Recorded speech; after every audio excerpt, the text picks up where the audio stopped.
Fomos até a garagem e pudemos ver que ali, na escuridão, meu filho mais novo sorria para nós de dentro da caminhonete. No entanto, meu filho, estava atrás de nós, escondido, assustado com o que quer que estivesse lá dentro.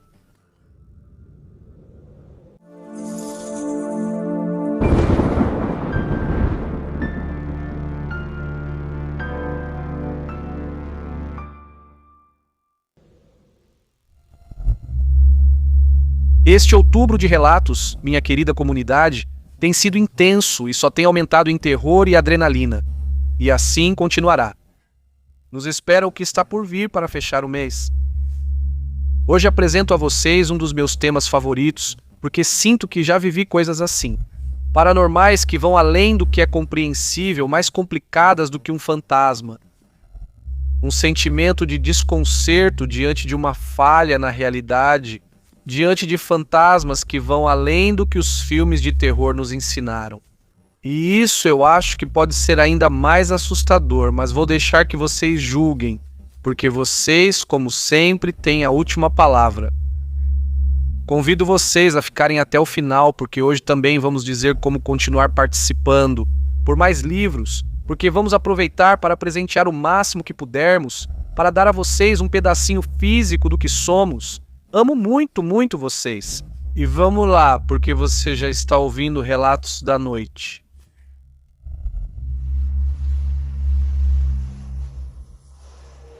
Tchau, comunidade, excelente noite. Esta manhã aconteceu algo muito estranho comigo enquanto eu ia pegar o ônibus para o trabalho e ainda não consigo explicar. Meu nome é Macarena Garcia, sou de Guadalajara. Embora por questões de planejamento eu tenha tido que me mudar temporariamente para um município muito próximo da região metropolitana. Daqueles lugares onde todos os dias a força trabalhadora de Jalisco pega o transporte e vai buscar a vida lá, em Guadalajara ou em Zapopan.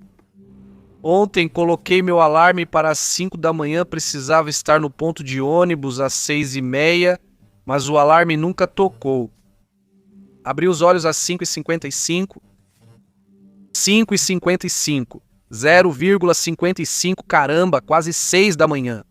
Se eu não saísse correndo, ia perder o ônibus. Levantei rápido, fiquei um pouco feliz, porque finalmente os vizinhos tinham acabado com a festa eterna deles. Foram 3 dias inteiros de música, música e álcool e canções até o amanhecer.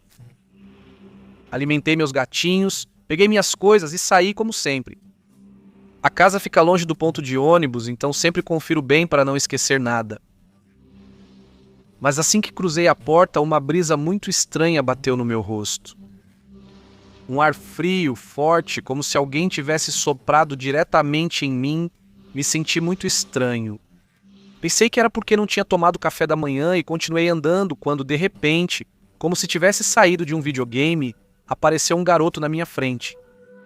Ele estava usando uma camisa das Chivas, mas muito velha, da temporada de 2009. Cumprimentei ela como sempre, pois costumo cumprimentar todos, como se isso me protegesse de más intenções. Mas o menino ficou me olhando como se eu fosse uma estranha. Não respondeu, dei mais alguns passos e algo não estava certo. O condomínio que eu conheço não estava, estava, mas era diferente. As coisas que ao longo dos anos as pessoas foram pintando, ampliando, personalizando, tudo isso tinha desaparecido, todas as casas eram brancas, muitas pareciam novas, como quando acabam de ser entregues, outras estavam ainda em construção. O caminho por onde subo toda manhã nem sequer estava lá, não existia.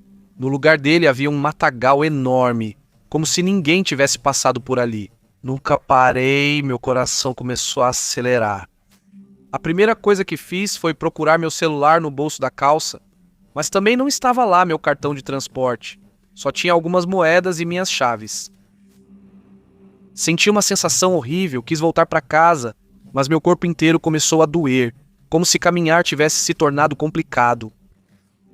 Vi uma barraca de tamales e fui até lá para respirar. O senhor estava ouvindo rádio, diziam que tinha acontecido um terremoto muito grande na Turquia, falavam de danos, mortos. Mas juro para vocês que eu já tinha ouvido essa notícia antes, eu lembrava dela de anos atrás. Fiquei mais nervoso, me aproximei da barraca, vi as moedas e as notas que o senhor tinha e eram como as que usávamos quando eu estava no ensino fundamental. Diferentes. Perguntei se eu estava na direção certa para pegar o transporte elétrico e ele, sem nem virar completamente para me olhar, disse: "Aqui não tem isso.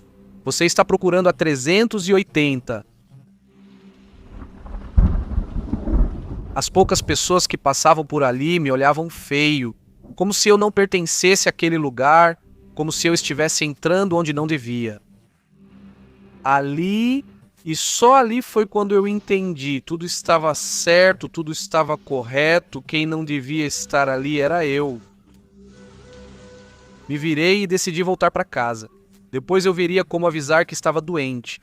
E quem é que ia acreditar nisso? Caminhei pelo que senti ser uma hora, um caminho eterno. Meu corpo avançava por inércia, porque parte da minha mente reconheceu o caminho, embora não se parecesse em nada com o que eu conheço. Subi uma pequena colina, fechei os olhos por alguns segundos, respirei fundo várias vezes para tentar me acalmar. Me senti tonta, perdendo o equilíbrio, e quando abri os olhos, estava em frente ao condomínio vizinho, perto da minha casa. Assim como é todos os dias, como se nada tivesse acontecido, corri até minha casa.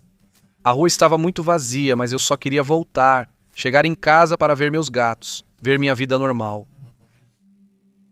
Ao virar a esquina do meu quarteirão, ouvi novamente a música dos vizinhos, a mesma festa, como se nunca tivessem parado.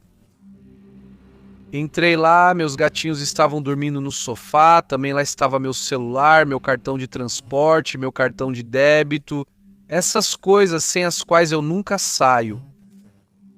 Tudo onde eu tinha deixado, tudo como se eu ainda não tivesse saído. Minhas mãos estavam tremendo. Peguei o celular para pedir um Uber e senti o pior, porque quando olhei, o celular marcava 4h35 da madrugada.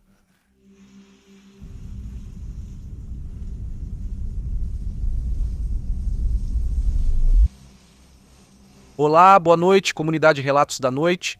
Meu nome é Mayerlin e sou mãe de Alejandro e Samuel. E com meu marido, Eduardo, moramos há muitos anos aqui em Houston, Texas. Aqui nesta cidade, meus filhos nasceram e eles começaram a ouvir esse podcast na pandemia, quando estávamos todos trancados em casa e já procurávamos qualquer coisa para nos distrair. Depois eles mostraram para o pai deles e desde então a gente coloca quando viajamos de carro todos juntos. E já faz parte daqueles momentos que ficam na memória. Meu esposo é sempre quem os mantém, sempre com os pés no chão. Que eles não fiquem assustados por qualquer coisa. Por isso me surpreendi com o que aconteceu recentemente. Ouvimos o episódio sobre doppelgangers e eu nem sabia que era esse o nome dessas coisas. Aquela coisa que pode se passar por outra pessoa como se fosse uma cópia exata, mas com algo ruim por dentro. Nesse dia, quando terminou o episódio, Eduardo olhou sério para nós três e disse: "Vocês lembram do que aconteceu na cocheira?" Ele falou assim como se nada fosse e nós ficamos parados olhando uns para os outros. As crianças estavam com a mesma cara que eu, como se não entendessem. E então, de repente, meu coração deu um salto. E aquele momento que eu tinha guardado, sabe-se lá onde, aquele que nunca comentamos. Depois voltou de repente, como se alguém tivesse aberto uma porta que mantínhamos bem trancada.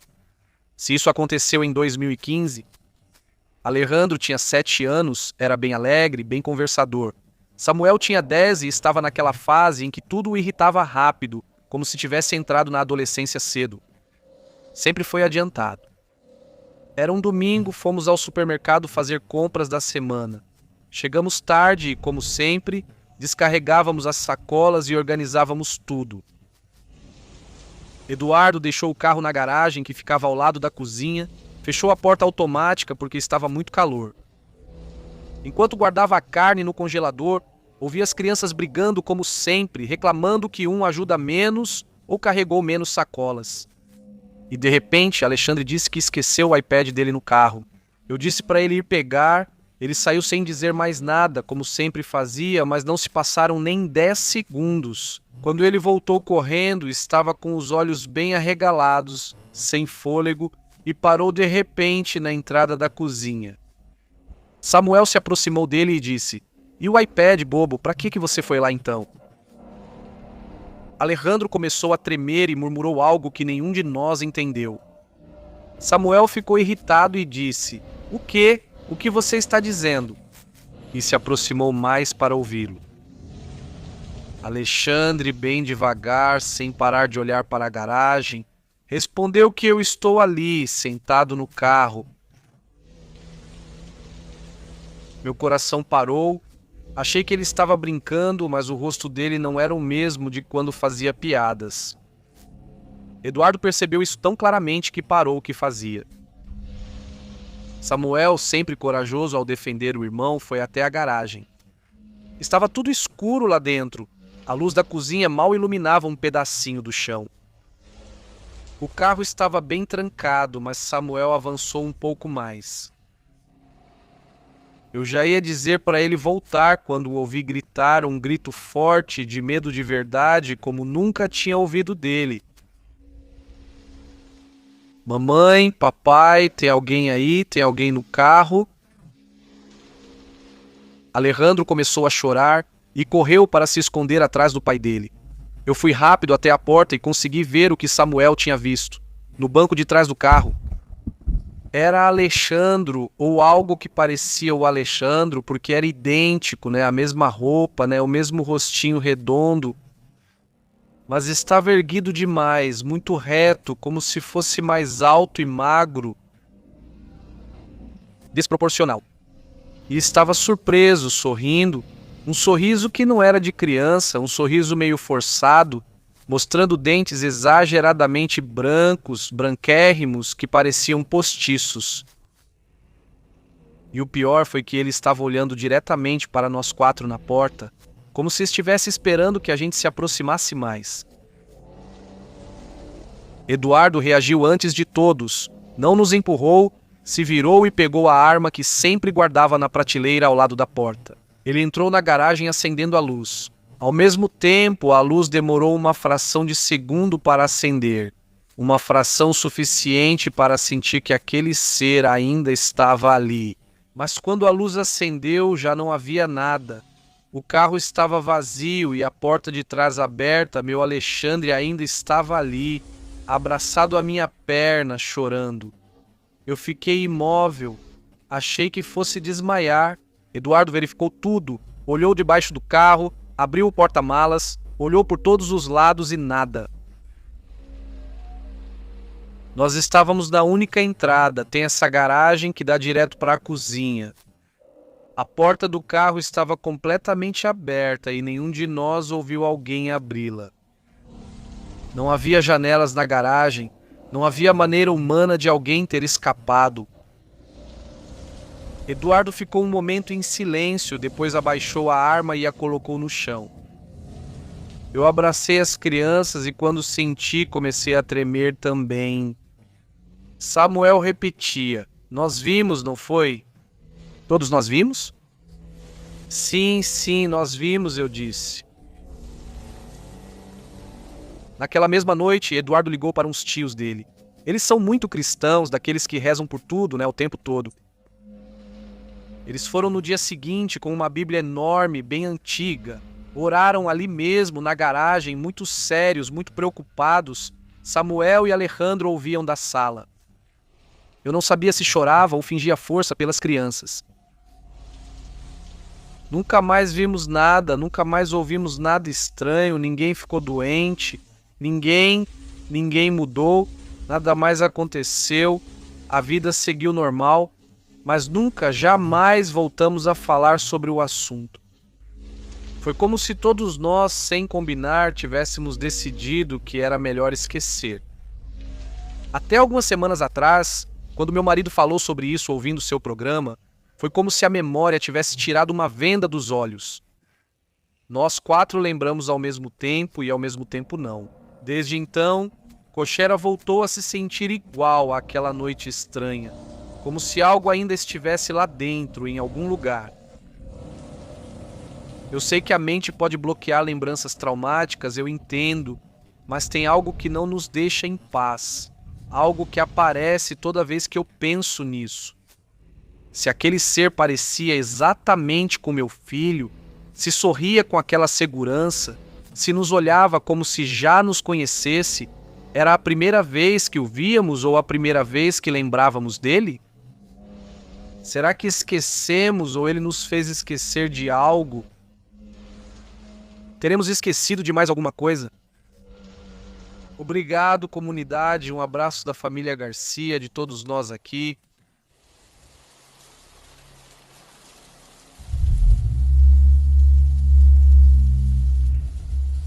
Estamos exatamente na metade deste episódio, comunidade, e eu quero aproveitar para dizer que, graças a vocês, o livro no México está se esgotando.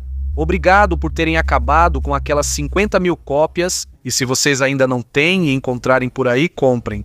De verdade, não vai acontecer como com o quadrinho, que na época vendeu bem devagar e agora que não tem mais. Nos perguntam muito sobre ele, nos perguntam todos os dias sobre ele, mas não há planos de reimprimir. O que temos são boas notícias para a comunidade na Espanha e no Chile, porque acabou de chegar uma nova edição nesses países. Uma edição diferente, especial para vocês, do livro de contos da noite. Uma tiragem muito limitada, com poucos exemplares, mas procurem nas suas livrarias favoritas online. Com certeza tem por aí. E nós adoraríamos, de verdade, adoraríamos que vocês levassem para casa um pedacinho de Contos da Noite e um pedacinho do México. Ah, e antes de continuar, um abraço para Misiones, na Argentina, de onde nos dizem que nos ouvem muito. Lá eu não conheço, só conheço Buenos Aires e a Patagônia, mas tomara que possamos visitá-los muito em breve. Seguimos com o episódio, vocês ainda não concluíram a dose de hoje. Continuamos com mais relatos da noite.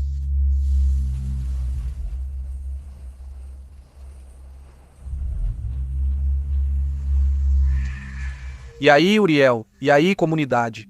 Sou fã de Relatos da Noite há vários anos. Minha história talvez não seja a mais assustadora, mas com certeza é estranha. E ainda me pergunto, o que realmente aconteceu comigo naquele dia?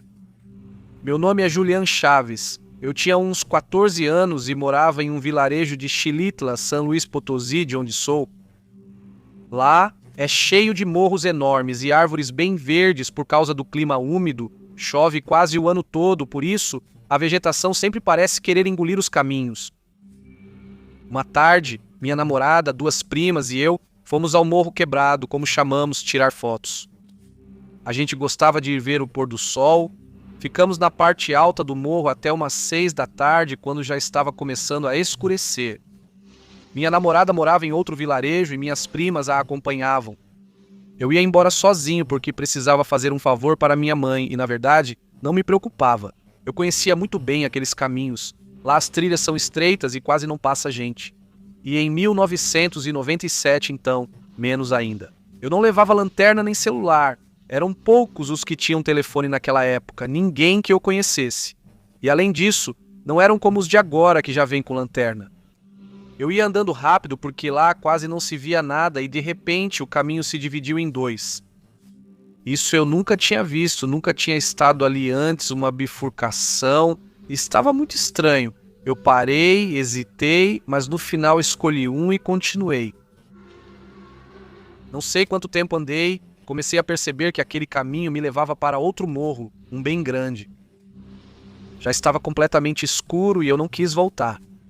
Pensei que era melhor chegar até a parte mais alta, me localizar e descer pelo outro lado, mas o caminho acabou. De repente, já não havia mais trilha, só mato, espinhos e silêncio.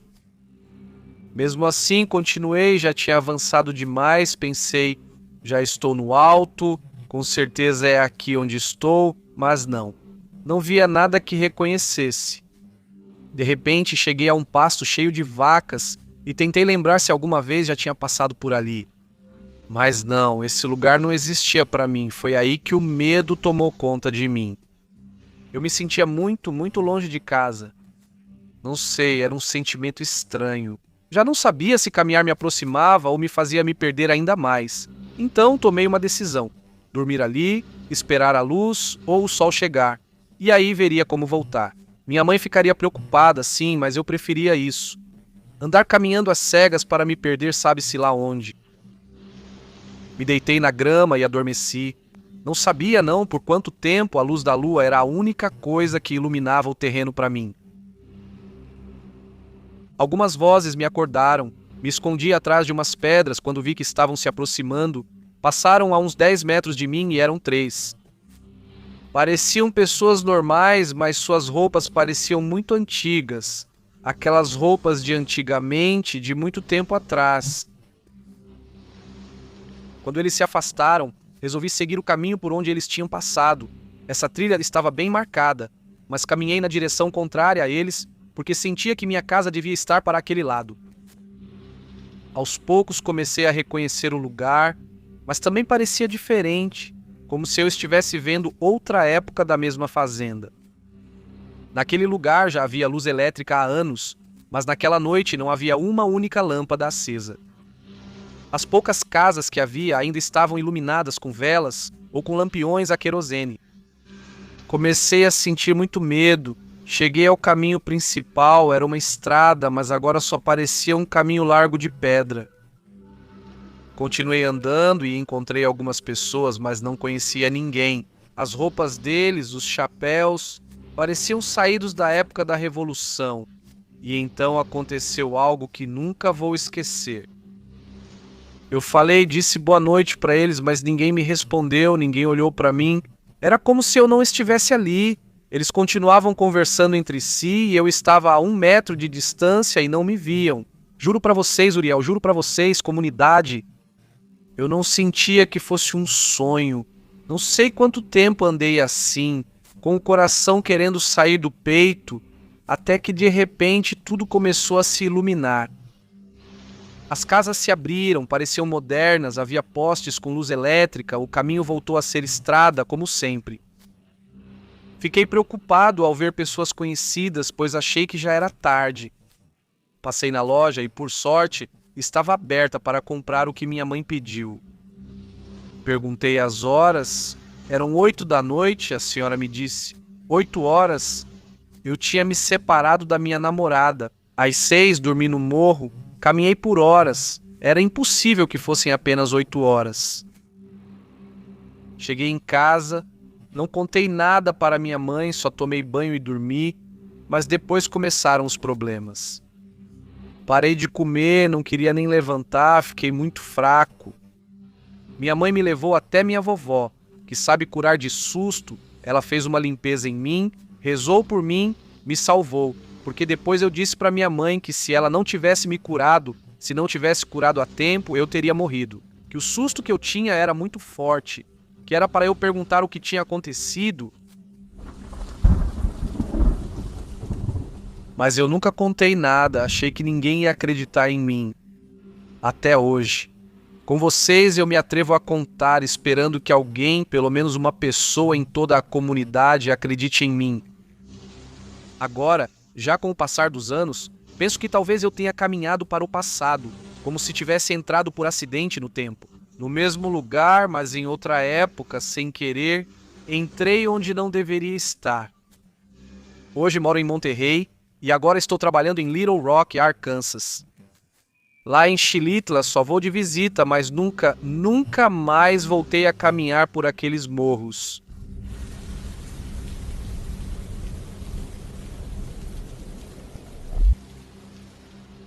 Olá, Uriel, boa noite, comunidade.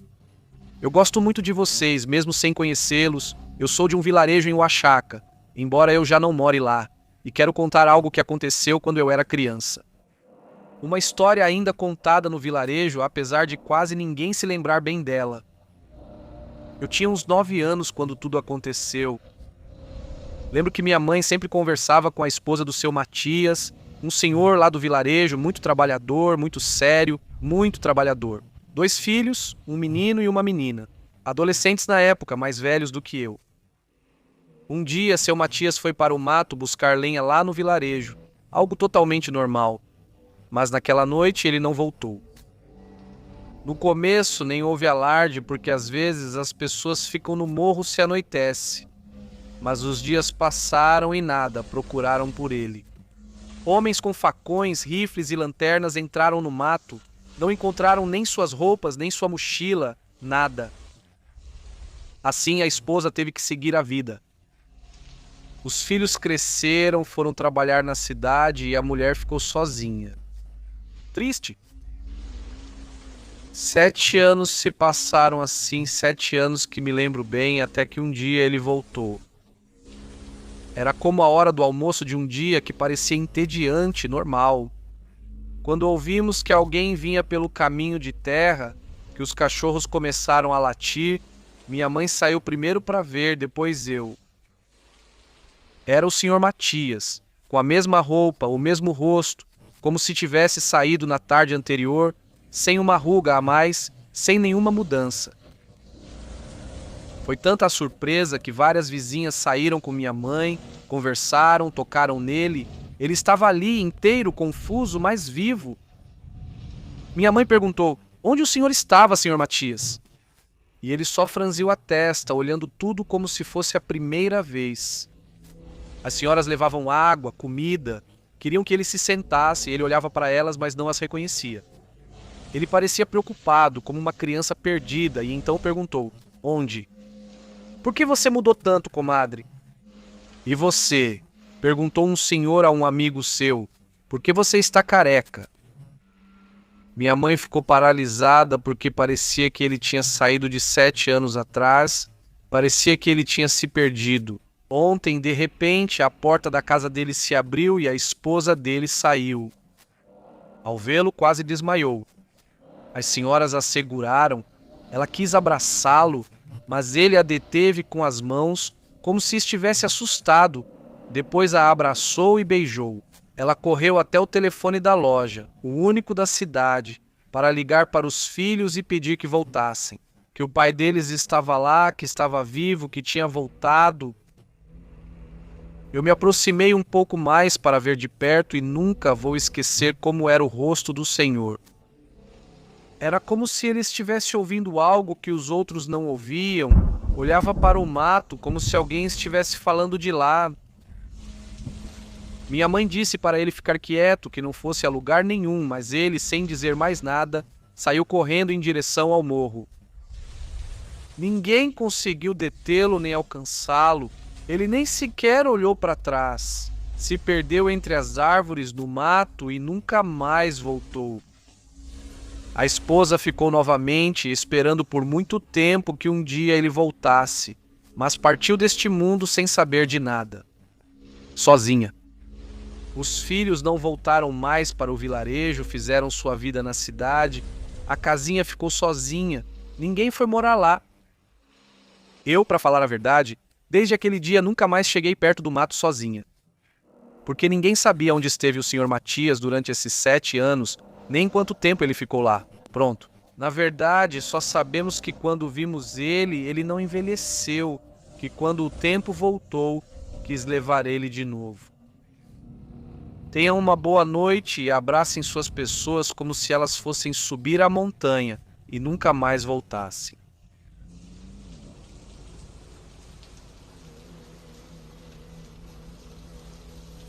Comunidade. No episódio anterior, mencionamos os vencedores dos 2 sorteios anteriores, mas vocês ainda podem continuar participando, pois vamos anunciar mais 10 vencedores no especial de Halloween. Comente com Outubro de Relatos. Seu comentário pode dizer qualquer coisa, mas enquanto essa frase estiver lá, você já está participando. Não se esqueça que você também pode ganhar livros nos seguindo no Instagram ou no TikTok, onde você nos encontra como a Excedino Oficial. Todos os outros são piratas. Siga a gente, comente, e na terça-feira estaremos anunciando os vencedores de 5 e 5 livros autografados que vamos enviar para onde você estiver. Obrigado por fazer parte de Outubro de Relatos. Obrigado por fazer parte de Relatos da Noite.